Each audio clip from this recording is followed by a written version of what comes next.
This is Pocket Watching with JT. Hey, Pocket Watchers. Welcome to Pocket Watching with JT. I am certified financial planner Jayson Thornton. That means I am a real financial advisor. I don't simply play one on the internet. See, I do this in real life. And today we have to have a conversation about this gentleman right up here that you see on the screen. This man that you see on the screen apparently is being accused of being a big time scammer. All right. Not by me, of course, but by people who you would believe, people who you would think would have a little bit more financial savvy than to become victims of a man that I believe was around 24 years old. He was a young man, around 24 years old. But let's give the brother his flowers before we start digging into the numbers. Who is this man? Well, his name is Mohamed Coulibaly.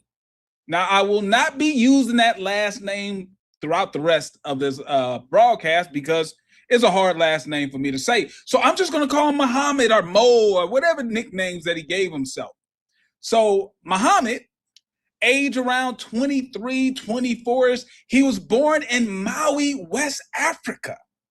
Born in Maui, and I guess he made his way to the U.S., first going to France, then coming to the U.S. He grew up in the D.C. area, in the Philadelphia, Pennsylvania area. You know, he's an immigrant, young immigrant man, and apparently somewhere around the early 2020-ish area, this man was a freshman in college. Just to give you a little context of how young this man is, let's be clear. This man was a freshman in college. I believe it was Temple University. He was a freshman in college in 2020. And somehow he was able to convince a lot of people to give him a lot of money. But we're not there yet. I got to let the story build. We got to get there. All right. So we have this man, Mohamed, who was promoting, I guess, an apparel brand, you know, like his own streetwear or urban streetwear. If you're my age, then you know what I'm talking about here. We're talking about like FUBU. We're talking about like, you know, Call Kanai, you know, a streetwear brand, you know, and he's doing it. And it's called Motion Apparels. Okay. Now, here's his claim to fame. This is the billion-dollar idea. This man is promoting drop shipping. Hold yourself. Hold on. Wait a second. Drop shipping, e-commerce as a way to make millions. Now, maybe I slipped and fell into a coma. I know it's been a while since I've done a live stream, and I get it. Listen, all the pocket watchers out there, I appreciate each and every one of you guys. I've got the emails, the DMs, all that stuff. I'm bringing the live streams back because one, I don't have time to make the videos because making a video on its own takes me too long. I got to write up a script. I got to do all this stuff. If you want consistent content from me, the only way that's going to happen is I got to go live. That's the only way it's going to happen. I got to go live. So here we go. So I want to thank all of you out there, over 130-something thousand of you. I appreciate it. But let's talk about this real quick. We got this young man who was a freshman in college in 2020. He starts his own streetwear, urban clothing line. Not something that's very unique. Just to be clear, starting an urban brand isn't what it was in the 1990s. Isn't what it was back in the early 2000s. We're in the 2020s. I'm not surprised. I'm not in shock by a young brother starting an urban brand. Just to be clear, it's not something that's new, right? You're not LL Cool J in the middle of a Gap commercial with your FUBU hat saying "for us, buy us" on the low. Like that happened in the 1990s. Okay, we're in the 2020s, but let's keep this going for a second. He starts this clothing brand.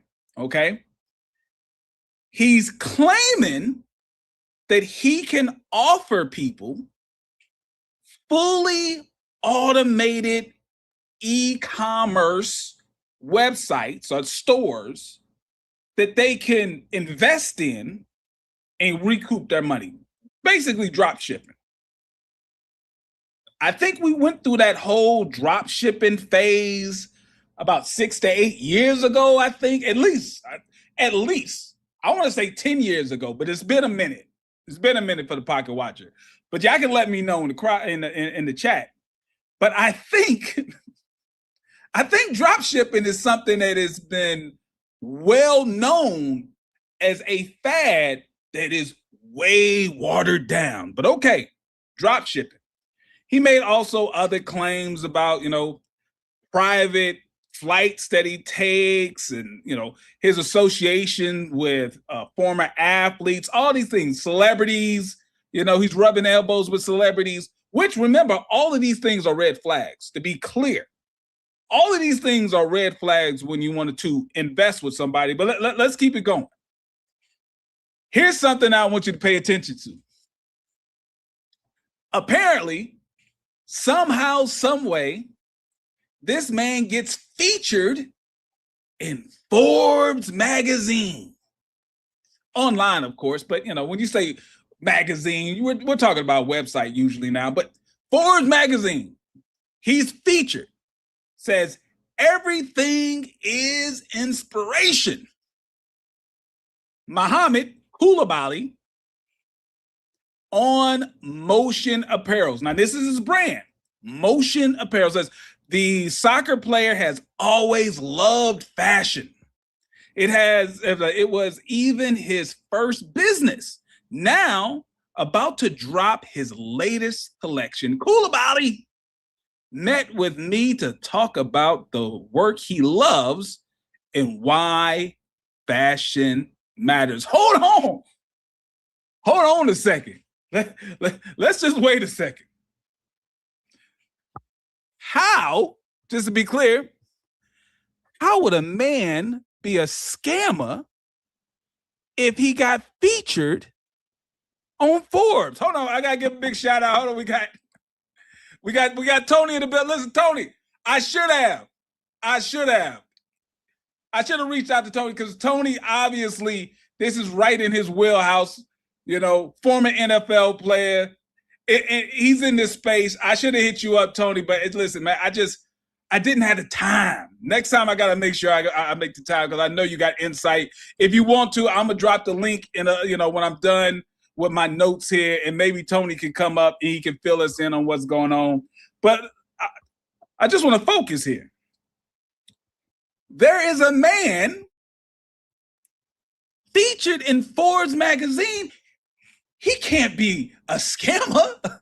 He's featured in Forbes. Not only is he featured in Forbes, I want you to see the picture that he was featured in Forbes with. Hold on.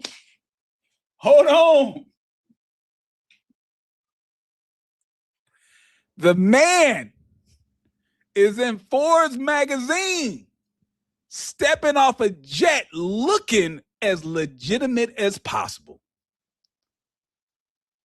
I want you to soak this in for a second. Just soak this in. He's stepping off of a jet wearing a sweatshirt. A sweatshirt, clearly something he probably designed. How could anybody claim that this man is a fraud? How could that be? All right, hold on. Tony got more for it. Tony says, this is huge. I got inside information, NFL GM involved. I know, listen, I got it in my notes. I'm gonna drop you the link. I'm gonna drop the link. I want Tony to come up here in a second. The second I finish my notes, I want Tony to come up if you can. I don't know where you're at, what you're doing, but Tony, if you got time, I'm sure the people would like to hear what you got to say. So I'm gonna drop the link. This is just for Tony for right now. Tony, if you want to pop up, please let me know. Just click the link and I see when you come up. But listen, the man is hopping off jets. He's featured on Forbes magazine. He can't be a scammer. Well, hold on. Why is he on Pocket Watching with JT? Why are you guys sending me these articles? Well, it seems as if there was a Barron's article saying NFL players targeted an e-commerce scheme using fake Shopify stores. It's 2026. It's 2026. I've been doing this for a good 5 years now. How? In 2025, I think a lot of this was going on, but 2025, 2026, how are you getting tripped up from a drop shipping grift? It's drop shipping. Do you really believe that this man is selling millions of dollars worth of these sweatshirts? Like, what have you ever seen? Like, listen, all right. I want to go into the psychology real quick. I want to go over the psychology of a victim of a scam, not to make fun of the victim. And Tony, I'll bring you up. Give me a second, Tony. It's been a while since I've gone live, so I got to deal with all my my excitement here. But just think about this for a second. The psychology of a victim of a scam. Being a victim of a scam is not an intelligence test, to be clear. It does not make you unintelligent to be a victim of a scam. But being a victim of a scam means there's a good chance that that scammer caught you at the right time, right place. Well, what do you mean, JT? Well, anyone can be a victim of a scam. You just have to be vulnerable at a particular time. And the scammer just happens to walk through the door when you're in a vulnerable situation. Why am I saying this? Have you ever seen anybody wearing this guy's clothes? Why would you believe that there's millions and millions upon millions of dollars to be made with this man under the age of 30 claiming to have, I guess, this big brand, if you haven't even seen someone wearing the clothes? Most likely, you're probably in a financial situation where you need this grift to be true. Think about it. When you need a grift to be true, that's when they got you. Because it doesn't matter what the person says, what they do. None of that matters. You're hoping that if you give this man $100,000, he'll bring back $1 million. Why? Because you need that $1 million. And because you need that $1 million, you are going to ignore all the red flags. All the red flags. All right? Now, here are some of the victims. And I think I'm going to bring Tony up here now because I think Tony can give more context to this. But some of these victims include former linebacker from the New York Giants, Tay Crowder, former veteran NFL running back, the GM from the Seattle Seahawks, the very team that Tony was with, and the former GM of the Arizona Cardinals. So I'm going to bring Tony up. Tony, can you hear me? What's up, JT? I can hear you. Hey, man, been a long time, right? This one is better than you think. You are so, bro, you are so in for a treat tonight. All right, let's hear it. For starters, the guy that you see on the top right-hand side of the GM, white guy, bald head, his name is Steve Keim. Right. Steve Keim is actually a partner of the guy Mo Coulibaly. So Steve Keim is right now also really involved in this situation from a context of Department of Justice. Uh, Okay. Essentially, what happened is the guy Mo leveraged Steve's likeness. Steve Keim is an NFL GM. He was a two-time executive of the year. This guy is like superstar as far as what you will label as executives in the NFL. He had some Right. issues He with was with the Arizona Cardinals, right? correct Arizona Cardinals. Okay. So Steve Keim is highly respected in the league. Obviously, Mhm. this guy is, and for people that don't understand who the GM is, this is the guy that write the big contracts. This is the guy that hires and fires the players. This is the guy that makes the ultimate decision on what their roster is shaped like. Uh, Mhm.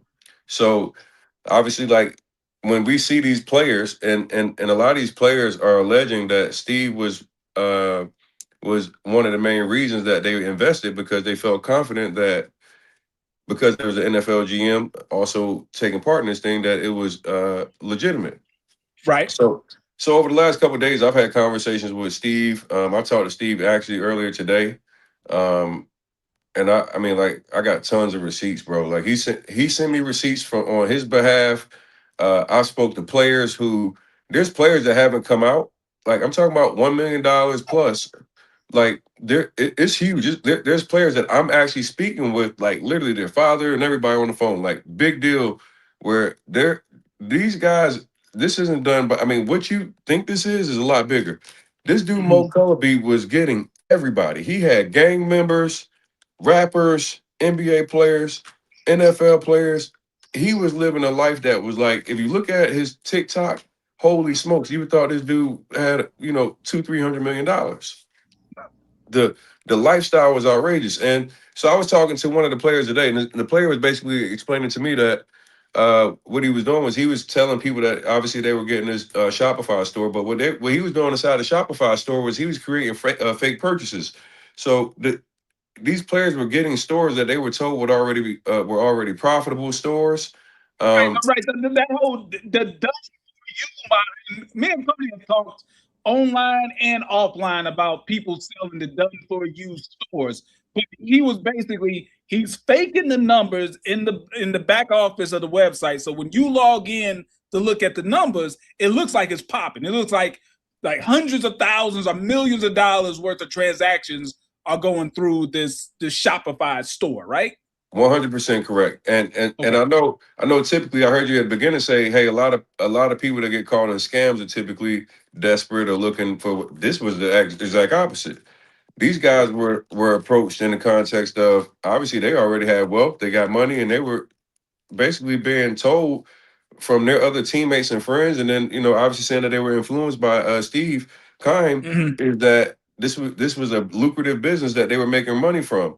Uh, so Now, essentially, Steve's wasn't Steve listed as the COO on like pitch decks and stuff like? Okay. correct. He was either the CFO or COO, Mhm. one of those titles. Mhm. But he was also employed by Clutch Sports, which is obviously Rich Rich Paul and Paul, yeah, LeBron. okay, all right, Yeah. all right, all right. We All getting right. deep in it. So, We getting deep in here now. I'm telling you, this shit's spicy. so he's legitimately attached to Clutch Sports with Rich Paul, which is the super agent with LeBron James and that whole crew, right? Correct. Okay. So here's what happened the other day. Obviously, I put up the post where I saw that Mo Coulibaly had died. Mhm. Um, I didn't even really know the backstory of what was happening. So as I put up this post, I started getting DMs from high profile athletes that were like, "Hey, bro, like this shit deeper than you think, and you need to know what's going on." And they actually start calling me and telling me that like what was going on behind the Mhm. scenes. Apparently, Mo had been obviously, I mean, like you got people like as big as like YG. You got the New England Patriots owner. Like this dude was sitting on. He was on the stage with the Philadelphia Eagles holding the Super Bowl trophy after the damn Super Bowl they won a couple years ago. So he was getting connected with every walk of life. Now, Essentially what was happening was these players were all being solicited into this Ponzi scheme under the context that these stores were already profitable and that in 6 months they would be able to make basically 80% returns on their money. No. You We're heard not me in a right. rush. We're 80%. not in a rush. I need to hear that one more time. What was The- the pitch? They were told that their investment would be 80% returns on whatever they invested. So What? in 6 months. If I put in 100,000, right? I'm getting what 180 back. If I put in 1,000,000, I'm getting I'm getting Correct. 80% return. 80% returns on your money in 6 months. And they were guaranteeing these. In So six. So if we annualize that, so if I'm getting 80 in 6 months, that's 160 year round return on my money. correct. Okay, please continue. I got more, but please And continue. FYI, this wasn't just dumb athletes who went blindly into this without using financial advisors or anything. These like I have recordings of Zoom calls with financial advisors. I got it all, bro. Like this shit, I'm gonna do a full break. I'm gonna do a full breakdown on my channel. This one's big, bro. This one is bigger than you think. That's why I said when I heard you talk, like, oh no, bro. Oh no. You need the real sauce on this one because this shit is spicy. So, essentially, what happened is earlier this year, and I'll tell you the GM from the Cardinals. I talked to him today, Steve Keim. He sent me receipts of him going back and forth with his business partner, saying, "Hey, please tell me that this isn't a scam." People were telling me that. Said him and his family put in about 1,000,000 altogether, is what I read in the report. So what he told me is that his ex-wife, his son, Right. and himself invested, $1 million plus into this venue. I mean, this venture. He was under the context. He's saying he believed that he thought it was legitimate. Now, I did ask him directly. I said, "Hey, bro, like you a top exec in the NFL. What the fuck would make you think with no checks and balances that you would do business with this type of guy?" And he was like, "I'll be honest. I talked to my son. My son told me that he thought it was legitimate. He said drop shipping businesses have been extremely profitable. The guy Mo was sending basically fake emails and bank statements that showed that he had some type of $200 million deal that was in the pipeline with somebody from Saudi Arabia because his drop shipping was going so well that they were going to buy the whole company for 200 million. So the whole shit was outrageous, outlandish numbers with high promise, and obviously, how it ended on the back end. Right, pause right there. I'm telling you, there's so much here, and obviously, Tony, when you get, when you're gonna go live, when you do your thing, let me know so I can push on my channel so people can know.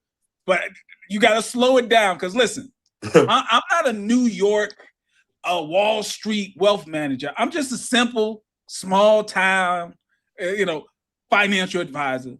I've got everyday clients. I got some clients who may be perceived as famous, but I'm just a small town financial advisor. So please explain to me, right? Maybe I'm missing something, but explain to me how drop shipping is bringing this much money. Is he drop shipping his own clothing line? Like, what are these stores selling? So he was telling people that it was all kind of different stuff from like car strollers to just all kind of miscellaneous shit. Like just shit, So man. it's not even something that he has any type of intellectual property in. He's talking about just buying a bunch of cheap stuff from China just and shit. selling it on TikTok Shop. So I'm gonna tell you what happened about last year. One of the guys that I'm cool with actually had a he discovered that the guy Mo was shady because he started looking at the actual customer emails and the purchases because all of the players say the same thing. They were logging into the account daily. Obviously, they looking at the Shopify numbers. The numbers look like they damn making sales every day. They like, hell yeah, bro. I'm in this bitch. I'm cooking. Now, on the back end, anybody that knows Shopify, you can upload and put in any type of customer purchase or whatever as a manual upload. So what these jokers was doing, which is the most ridiculous, it was like pocket watching with JT at yahoo.com, TonyTheCloser.com, Josh Robinson. I mean at gmail.com. Everybody's first and last name at gmail.com or at hotmail.com. So every email All of was your customers just so happen to be first name, last name at Gmail. so obviously like my boy says he starts looking at this and he reaches out to one of his, because what was happening and just like we know how Ponzi works, you got to pay off the initial people before you can get new people in, right? Right. So if I introduce you, JT, I'm gonna make sure that at the beginning I'm gonna take care of JT because JT can bring me 2 or 3 more people. So what he was doing was, okay, your 6 month okay, JT, you give me 100K in 6 months. Your 6 month comes up. I don't know if I'm supposed to give you 180 or whatever it is. I get what? Well, based on the thing is, you would give me 80 and encourage me to keep my 100 in You to got it. roll over. You got it. You got it. So I think Britt.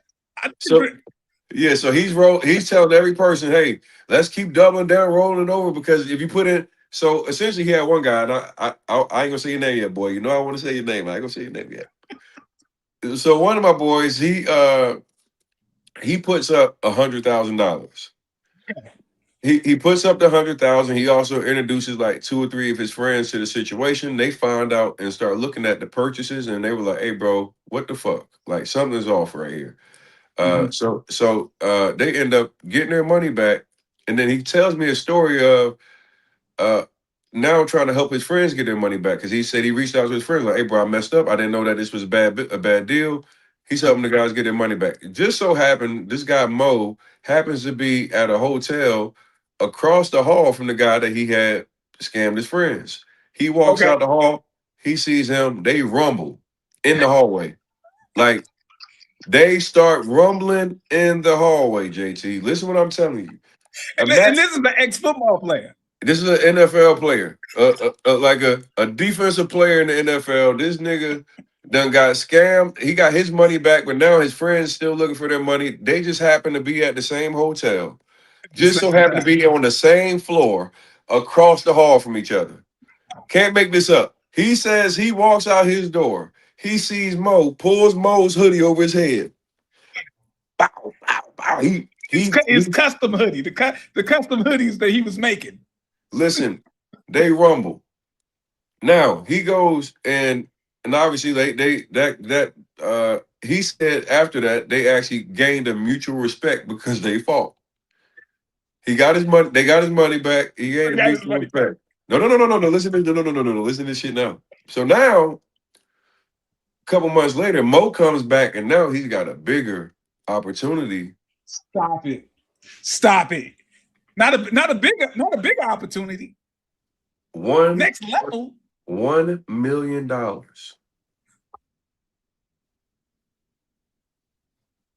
$1 million, bro. Hold on. The guy puts in, I'm assuming like 100,000 or whatever. He puts in 100,000, gets his 100,000 back, gets in a fight with the dude because he had his other friends involved in it, right? And then gives him $1 million. I've got to hear the pitch.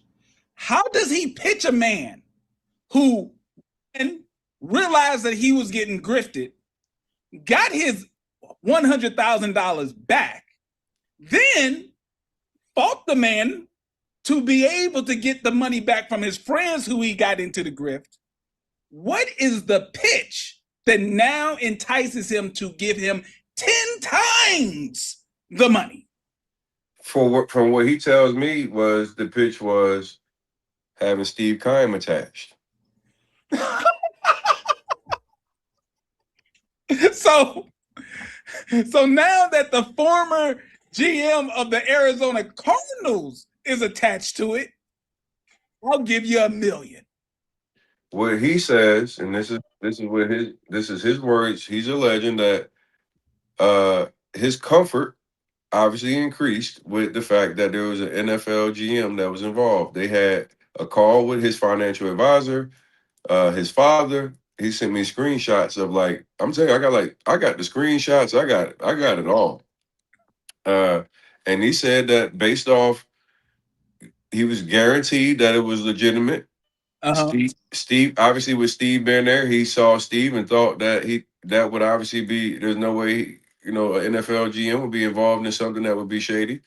Mm-hmm. And he and his financial team got on the call and they made a decision. Well, he said his team said the decision was up to him because they let the final decision is always on the player, and he Mm-hmm. invested an additional $1 million.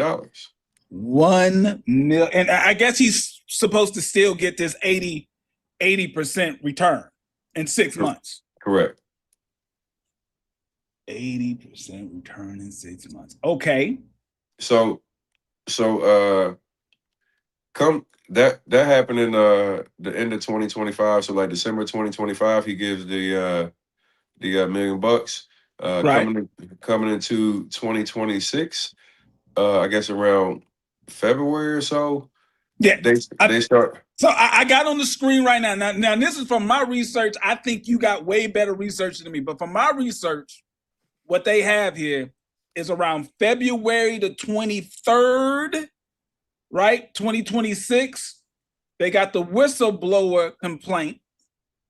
And then around March and April, that's when the payouts started to freeze up. That's what I got. Yep. In addition to that, Okay. you had so let me just be so I can be clear.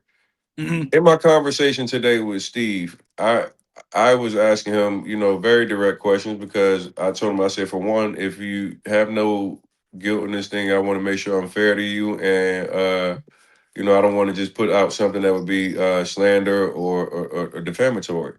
Right. And he sent me, several text messages between several players where he asked, "Hey, did I have anything to do with you investing and things of that nature?" Where the people were kind of like, "No, you invested before me."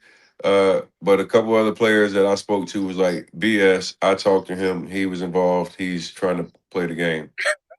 Uh, and I think like honestly, it's I I told Steve this, and I'll be very direct. I don't know, and I don't want to, I don't want to just go in and say, "Hey, you knew," or whatever, because obviously, like he had said he invested in himself.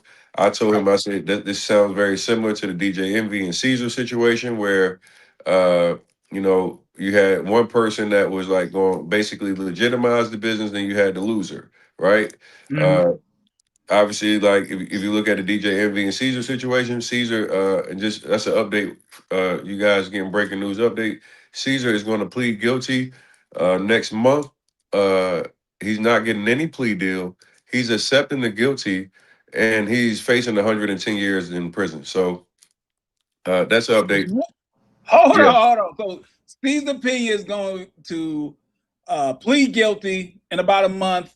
He's not snitching on anybody. He's not getting any type of deal. He's just going to carry the weight, and he's probably going to be sitting down for about 100 years. Football numbers. football numbers. Oh, Caesar is not. The government has not offered any plea agreements. No, nothing. He is going to plead guilty. And yeah, crazy. so That's so so obviously, like, that's a huge deal, right? right. I don't know what they're gonna do with Rashawn, DJ Envy, whatever. He might, who knows. He's still got some legal issues with Mm-hmm. civil lawsuits, but he might get away with the criminal side. So obviously, like, the same type of setup here where, and I'm not saying that Steve is guilty or anything. I'm saying, like, you have one person that is basically legitimizing Right. with their likeness, and then the other person is obviously like the person that's behind the scenes doing all the dirt ball stuff. Uh, Mm-hmm. Now, when in February, I got receipts from, well, not in February. I have receipts from February where there's a contract and a conversation that took place between uh, Mo, Mm-hmm. Steve, and some very high level athletes out of Philadelphia, where there was a $6 million bridge loan that Mo and Steve were allegedly trying to get from these athletes. So they were trying to get $6 million because they needed a bridge loan to help them get the $200 million from the Saudis.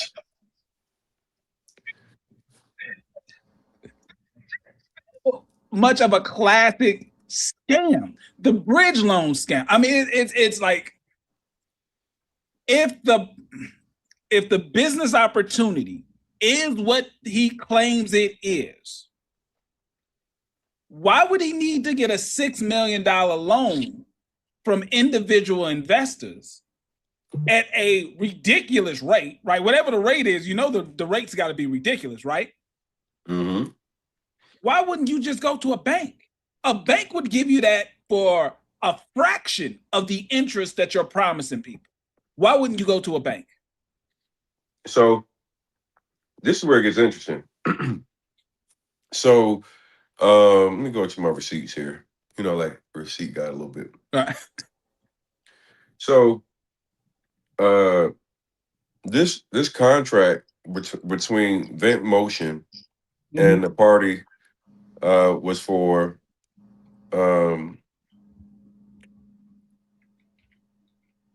it said the client agrees to advance the contractor $650,000 a loan for an e-commerce store.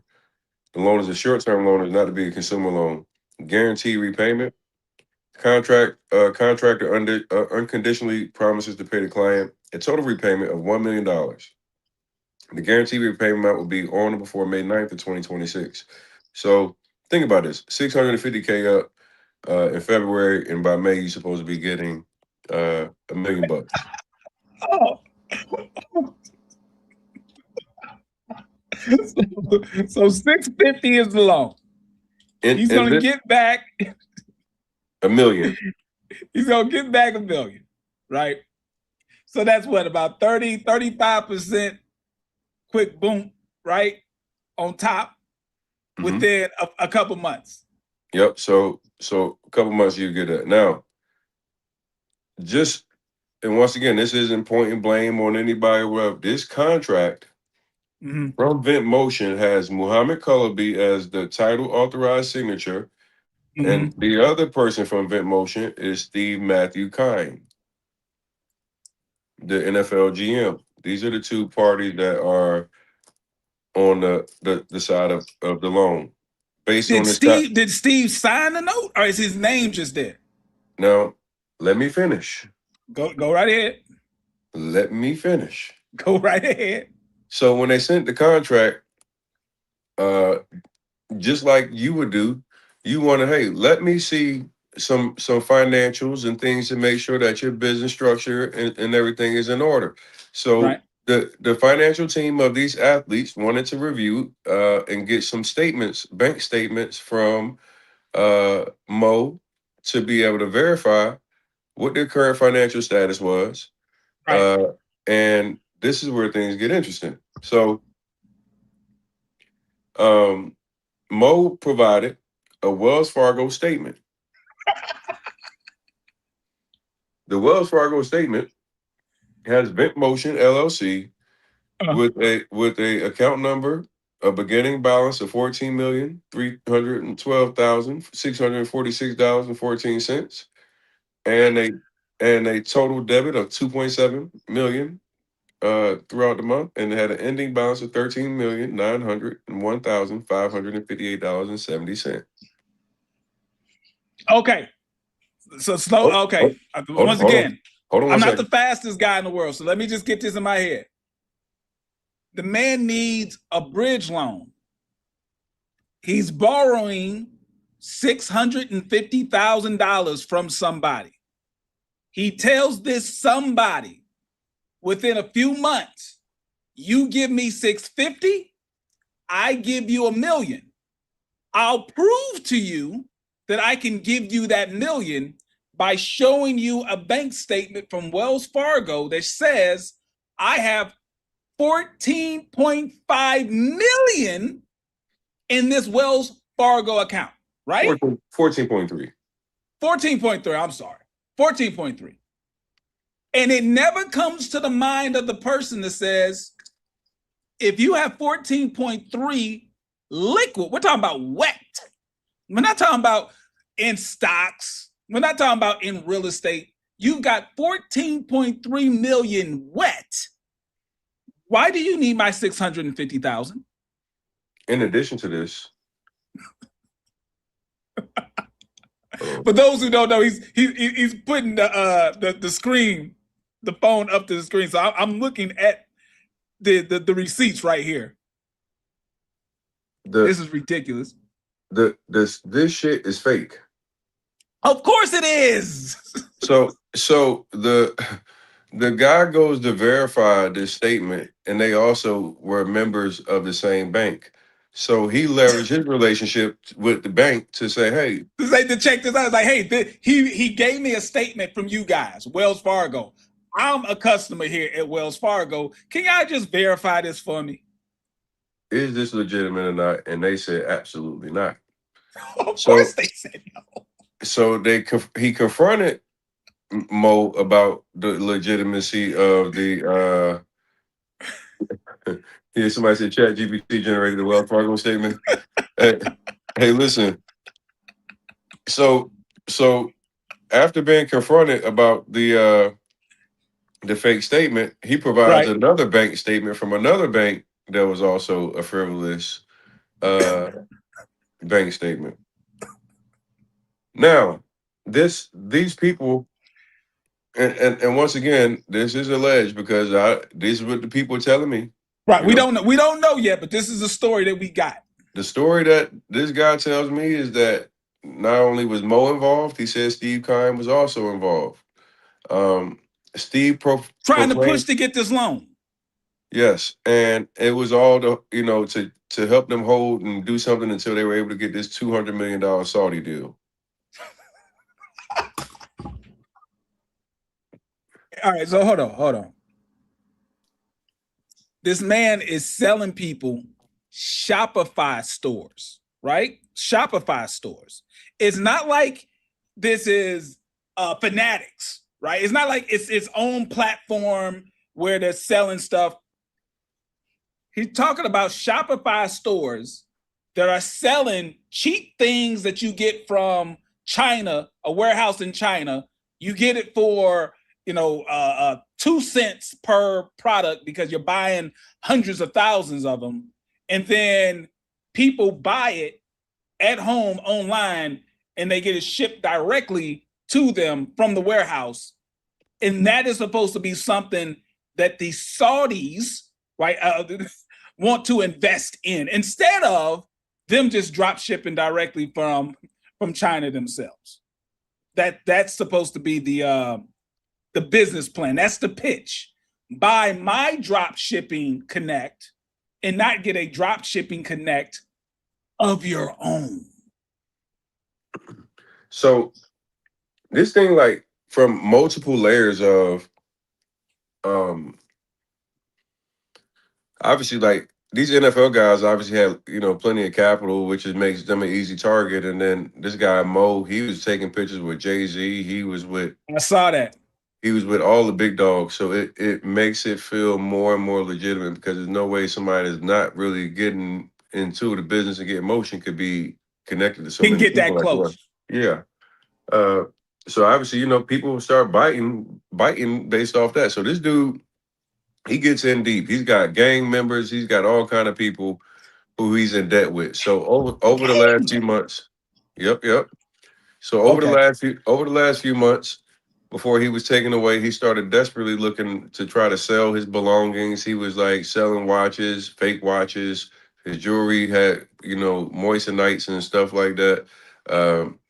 Like all the stuff that we were seeing, like he was posting, these watches and stuff. None of it was real. He actually claimed that he's a professional soccer player. They also said that wasn't real. So this dude was like, just from what they're saying is like all of what Mo was representing was all just like a facade. Right. Now, which is kind of par for the course when it comes to grifters. They just present a lifestyle that's not real. And he was, if you go look at the dude's TikTok, this mug was, boy, the big PJs. I'm talking about. He wasn't getting the little Hawker 800. This mug was getting the damn G5. He in the big shit. So um the last I guess the last 2 weeks of his life, from what's been shared with me, is that he was on a desperate run to try to get money. His business partner Steve told me that he sent and wired him 20K maybe a couple of days before he died. There's several people who I've spoken to behind the scenes that he reached out to them for 5K or whatever. Yeah, look at his TikTok. Scroll down a little bit. I'm gonna tell you one of these, boy. Go down. I'm gonna show you. Go down. Go down. Go down. Go down. Go down. Keep going. This Negro was look. There you go. Right hand side. Yep. No, that's not the one. I'm sorry. Go down one more. Go exile. Go down one more. Keep going down. It's a video. Um, it's in the middle somewhere. Is that at the bottom right there, JG? Keep scrolling down. That's the bottom. Go up some more. I'm sorry. This is Instagram. This isn't his TikTok. This is Instagram. Oh no. Go to his TikTok. His TikTok. Okay, I gotta find his TikTok. It's the same name. But you can even see right there. Like, look at the pictures and like, I mean, dude was you can see lifestyle, and it seems like everybody that falls for any of this stuff is always through lifestyle marketing, right? Right. You know, where you see the attachment to wealth, PJs, you know, exotic, everything, clothes, all that. So basically right before he died, there was multiple people that were obviously applying pressure to get their money back from him. It was getting real fucking hot. I'm talking about I guess obviously it was uncomfortably hot because he started trying to sell everything he had in order to get he was trying to get even like $5,000.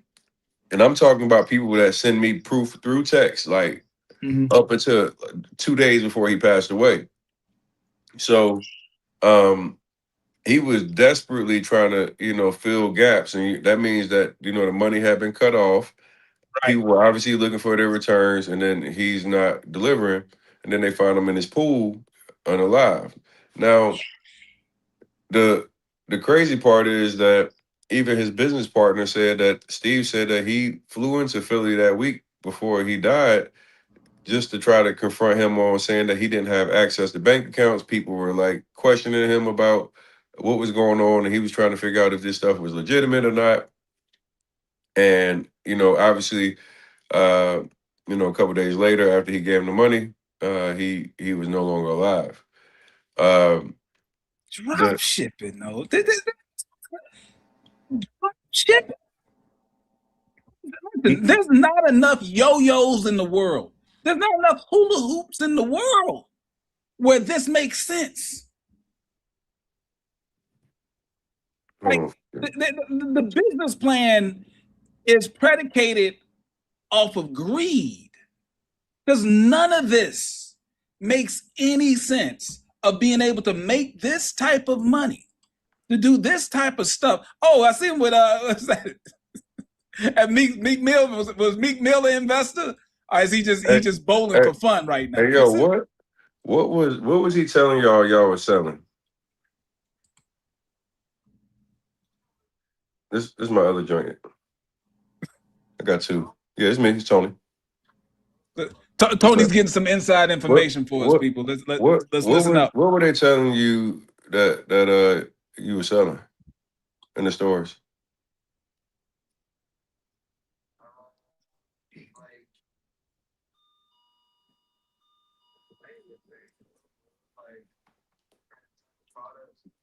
Sounds like Tony is on the phone with one of the alleged victims. It was?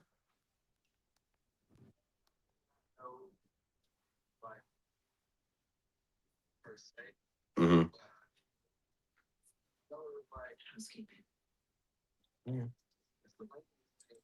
See this miscellaneous shit.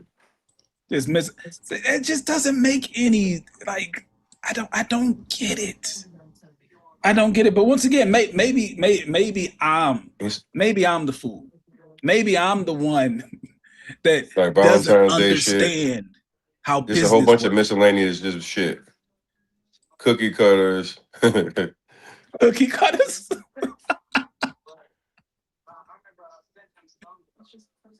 Dollars off of Christmas cookie cutters. You can make your cookies look like Christmas trees. You can make your cookies look like I don't know, Halloween pumpkins. Lock this line in too though, because I don't even know which one we dialing up, but just save this one for.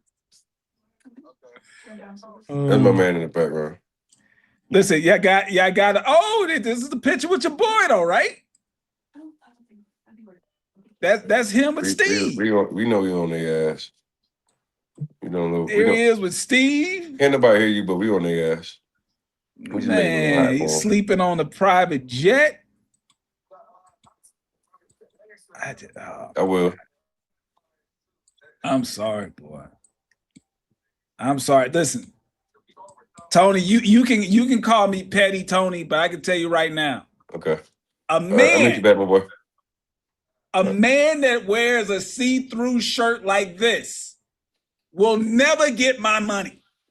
I do not care. Hey, man, I like see-through shirts. What's wrong, man? You just ain't sexy enough, JC. Don't be hating on a see-through shirt, man. If you pull up with some camo jeans and a see-through shirt like this, I'm putting my checkbook back in my pocket.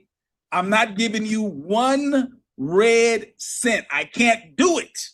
So I cannot do it. I will not do it. Hey, JT, the guy just called. He said he honestly didn't have it wasn't never like a direct thing. He never even said what it is.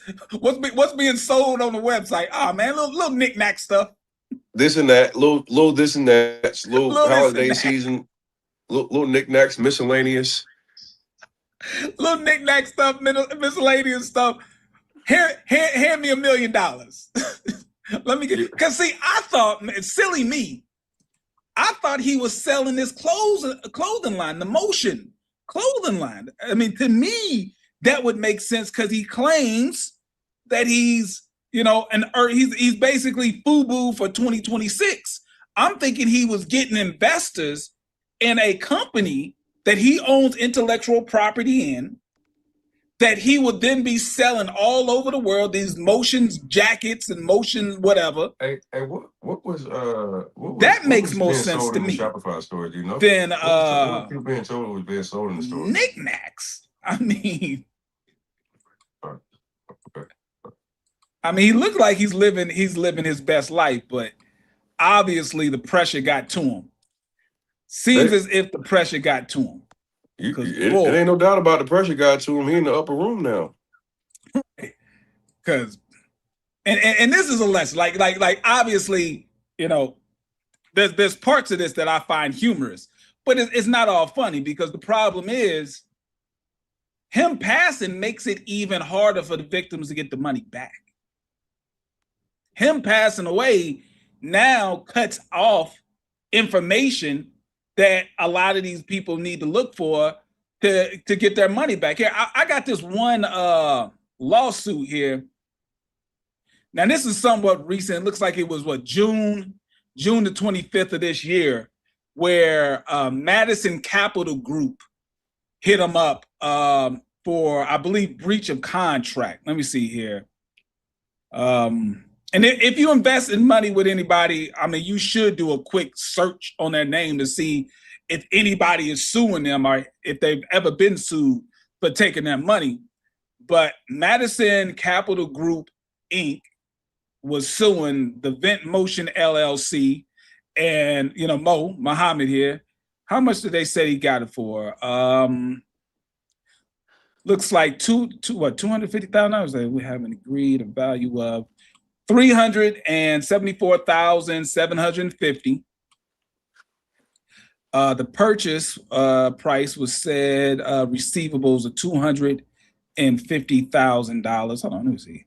On April, this is soon. So on April the 30th, 2026, the company Capital, what is this?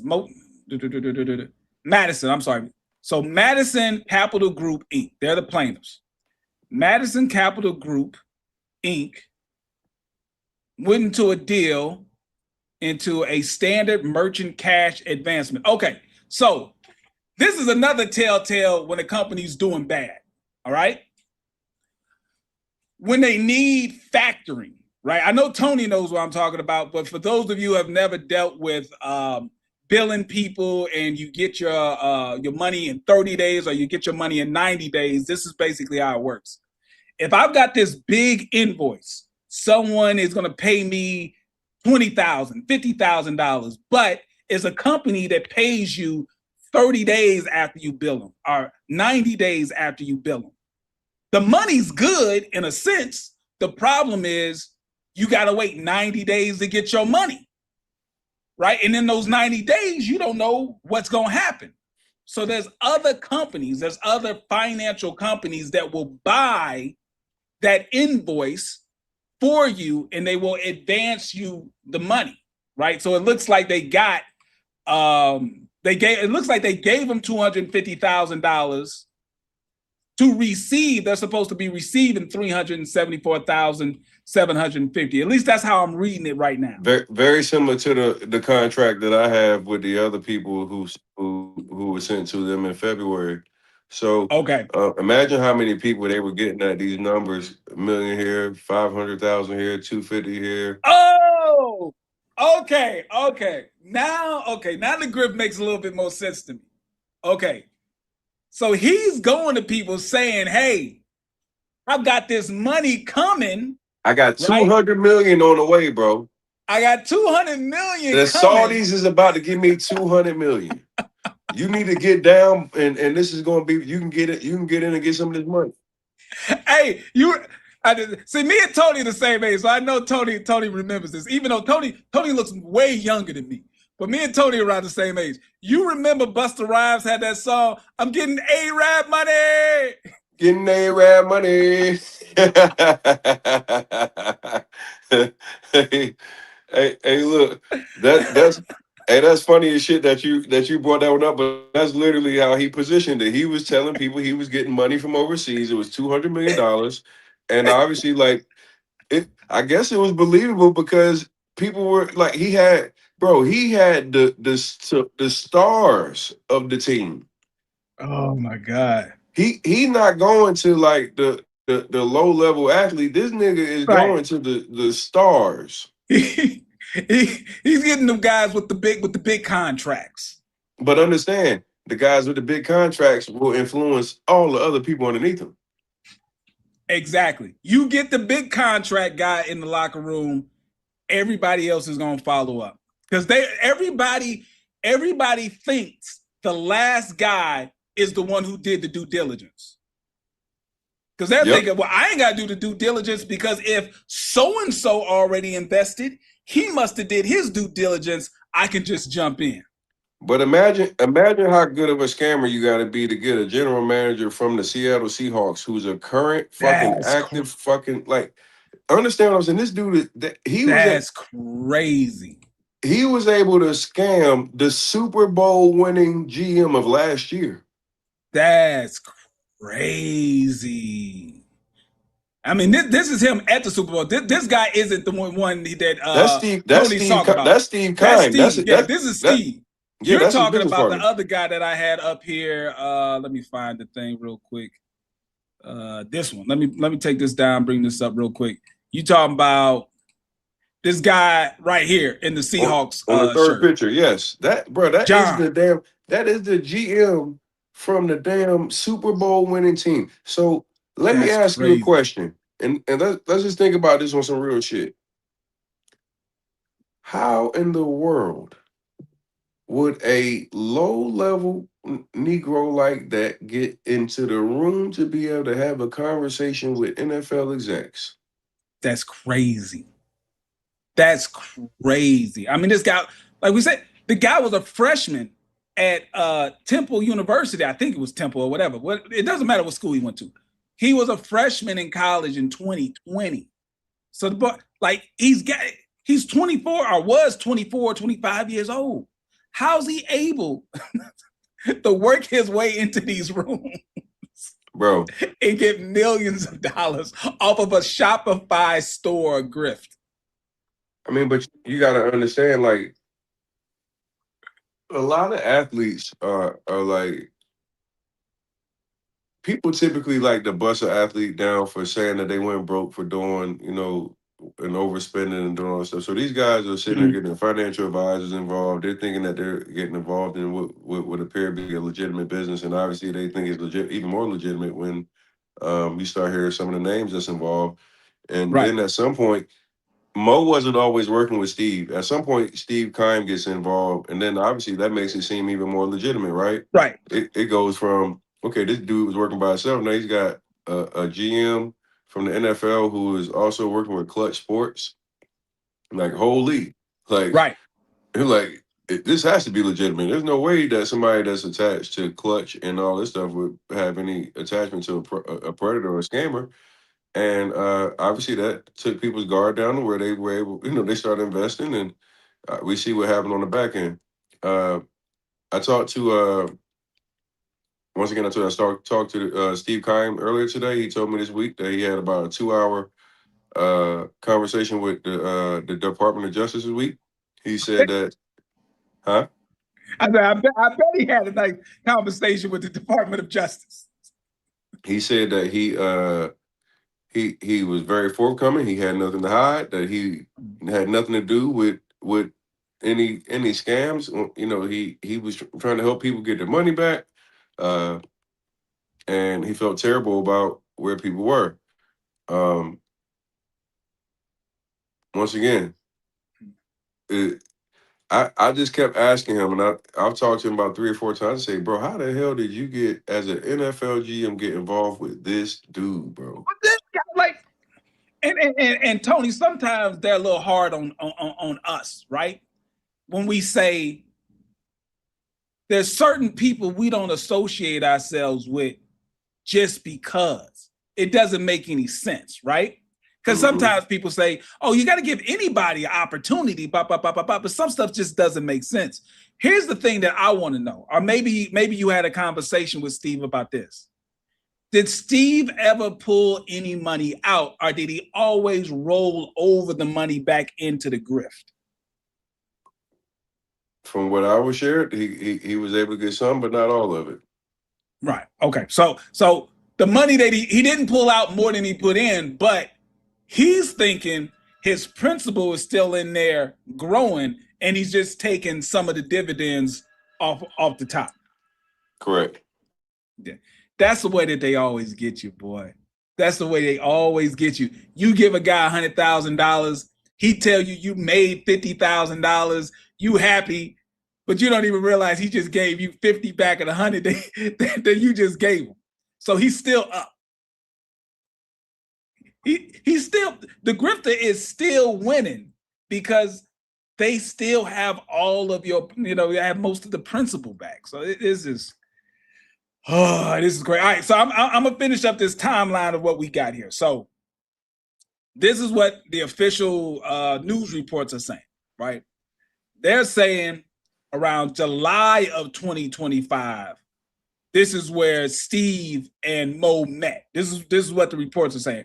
Steve and Mo met around July 2025, and he invests capital into the grift himself, like you said, his son, his ex-wife, they invest into these e-commerce storefronts.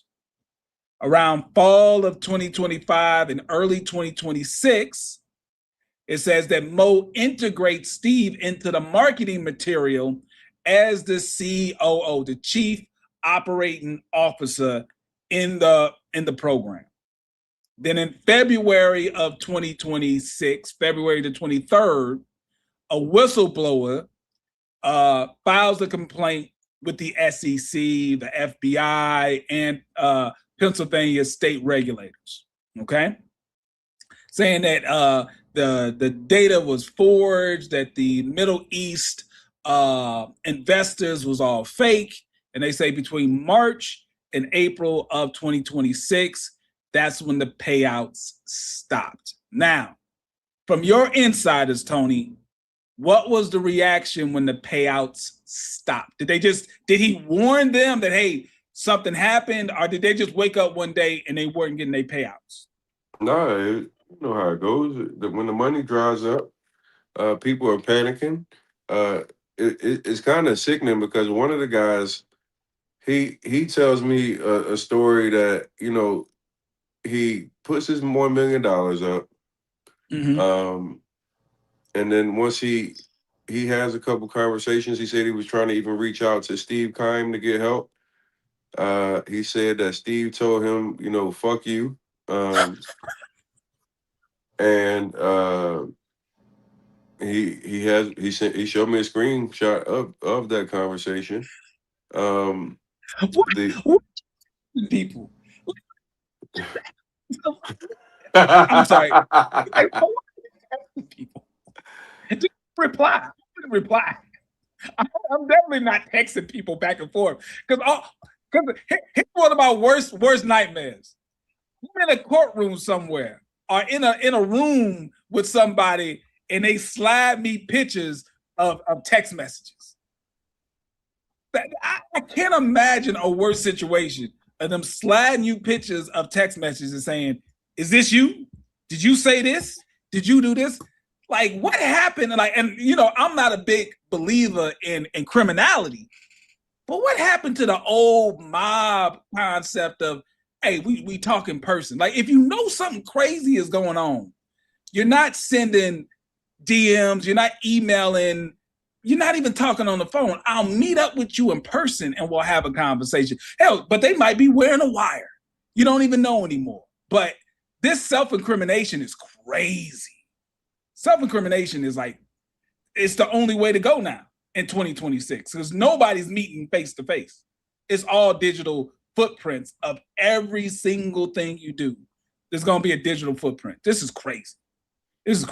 Yeah, so the player says that he's like, bro, he said when I had that happen, he said my stomach just dropped. Like, he's like, I was sick because it was like kind of realizing that million was cooked. Like, ooh. Now this is the guy who gave the 100,000, got the 100,000 back, but then re-upped for a meal ticket. Correct. Well, I would like say I went online and tried to watch like videos of him like from like a year ago. I don't see it, bro. I don't see it. I've seen him talk. I've seen him in an interview. Maybe he really scaled up his grift over the last 6 months.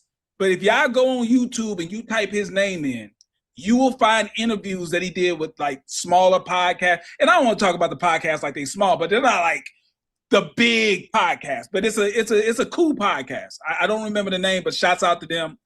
But they interviewed him about a year ago. And I'm telling you, if you watch this man talk in that interview, you're not handing over $10,000, let alone $1 million. Shit, he was getting that money, bro. I've talked to several people, like he was getting money. And I'm telling you, this dude had rappers, drug dealers, everybody. So when they say that he ends up dead, I see why. They said that he was in with some gangs and all, like it. Yeah.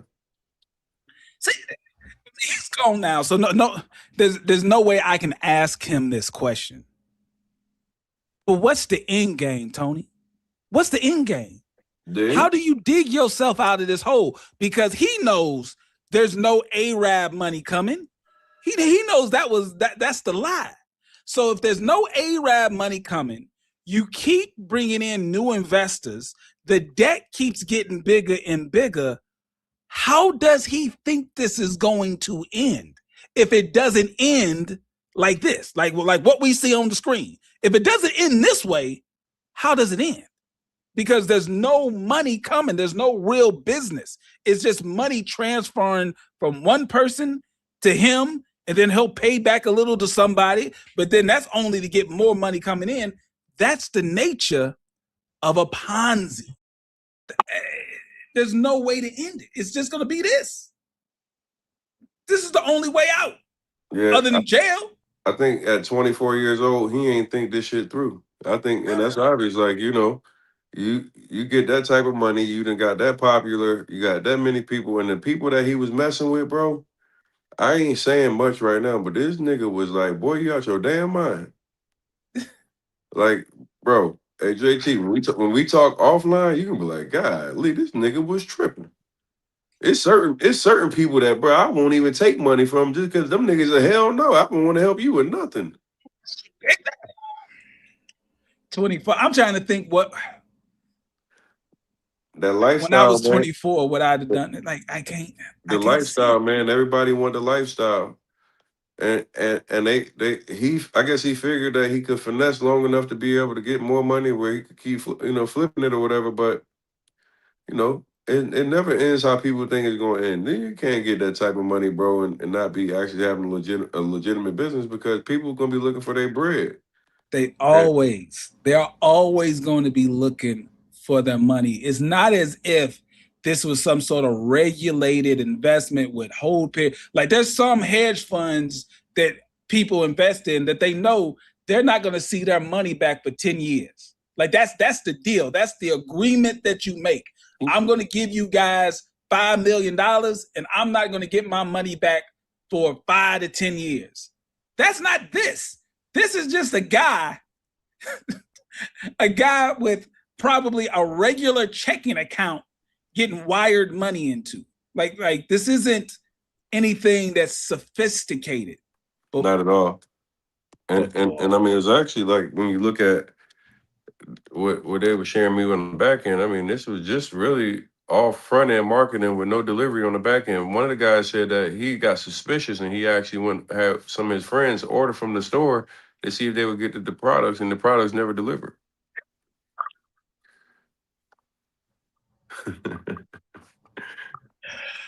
Hey Tony, when you think you're gonna do your big expose? When you think you're gonna pull up all your receipts? I'm I'm working a little behind the scenes because I want to make. Okay. I want to do it this week. I'm gonna try to do it by well, shit, it's already Friday. Maybe by Sunday night I'll be ready. I mean, like, I got a lot of stuff. I mean, I can do it now, but I really think that there's a couple. I'm trying to rock the cradle a little bit. So Right. I'm trying to see if I can get John to do an interview with me. Okay. He I mean, not John. What's his name? Steve Keim. I'm trying to see if I can get Steve to do an interview with me. So we're gonna see how that goes. He's been very adamant that he's innocent and has nothing to do with the Ponzi scheme. He's a victim. I told him that I would give him, based off what he said. I told him I put up a post and I would talk about what he shared with me. Obviously, like, what he shared with me is a couple messages that he had in exchange with Mo prior to Mo dying.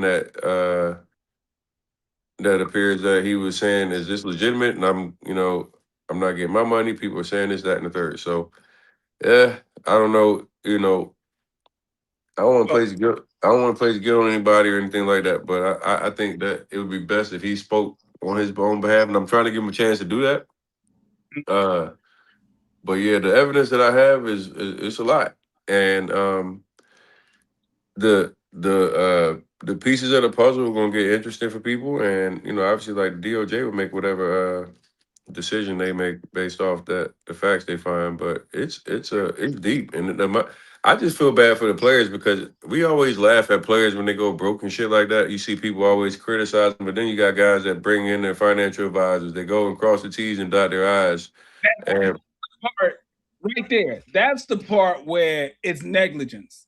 They've got to sue the financial advisor, right? Unless the financial advisor said, "Hey, I wouldn't do this, but if you want to," because anything less than that, none of this makes any sense. Like, they got to sue the financial advisor. It doesn't matter if you feel like you're embarrassed because of what happened. Go get that money, because a lot of these financial advisors are working for firms that have insurance policies that can kick in just to save the brand, right? Because they don't even want to get caught up in this. They'd rather pay you out and get you your money back. So, Tony, keep us posted. Shoot me some info when you decide to do your expose. I want to make sure everybody is aware of what's going on, and I'll make sure I drop it. Y'all go check them out. Go to Tony the Closer on Instagram, on YouTube. All his information's on there. I'm going to put a link to Tony's info in the description of this video. I've been going for over an hour, so we got to wrap this thing up. But shouts out to Tony, man. Thank you. We needed this because a lot of this info, there's no way I was going to get, because I was just giving my raw reaction to this. There's even information here that supports what Tony is saying. It's not just NFL players. Everyday investors got caught up in this. They're saying, this is Philadelphia Inquirer. They're saying 5 million, but with the info that Tony's given us, I think it's way higher than 5 million, because that is a ridiculous number. Listen, people, as I wrap this up, and I'm going to be doing these lives. Hopefully, we're going to bring it back once a week. The only way you get caught up in this is because you're not doing your due diligence. You can call me whatever you want. You can call me a cornball, a nerd, whatever. There's no way, if I was your financial advisor, you would have invested in this. You would have had to fire me. This is what I'm trying to explain to you. If you would have brought this deal to the Pocket Watcher, you would have had to fire me to put your money into this deal. That's the only way it would have went down. But listen, if you want to keep your money in your pocket and not get scammed like this, you follow these 7 rules and you're going to be fine. Budgeting, number 1. Emergency savings fund, number 2. Debt planning, number 3.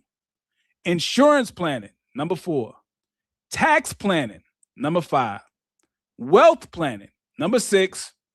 Estate planning, number 7. You do these 7 things and you will not end up broke. There's almost no way you can end up broke doing these 7 things. You can go to my website, pocketwatcher.net, sign up for the free financial planning app. I go over the 7 Pocket Watcher money rules in the app, 100% free. It costs you nothing. Go to the website, pocketwatcher.net. And if you have a question for the Pocket Watcher, you can go to the website, book a free consultation with me. Just click the button, pick the day and time. You can have a one-on-one consultation with me, absolutely free. And hopefully you can avoid going broke. All right, the Pocket Watcher is out. I will be back next week. Are you looking for real financial advice? Thornton Financial is here to help. Certified Financial Planner Jayson Thornton specializes in tax and wealth planning. Are you living paycheck to paycheck with no retirement plan? Do you need help with the IRS? Book your free consultation with Thornton Financial today. Budgeting, savings, debt management, and retirement. Even tax debt settlements. Get the advice you need to live your best life. Book your free consultation appointment today. Go to www.thornton-financial.com.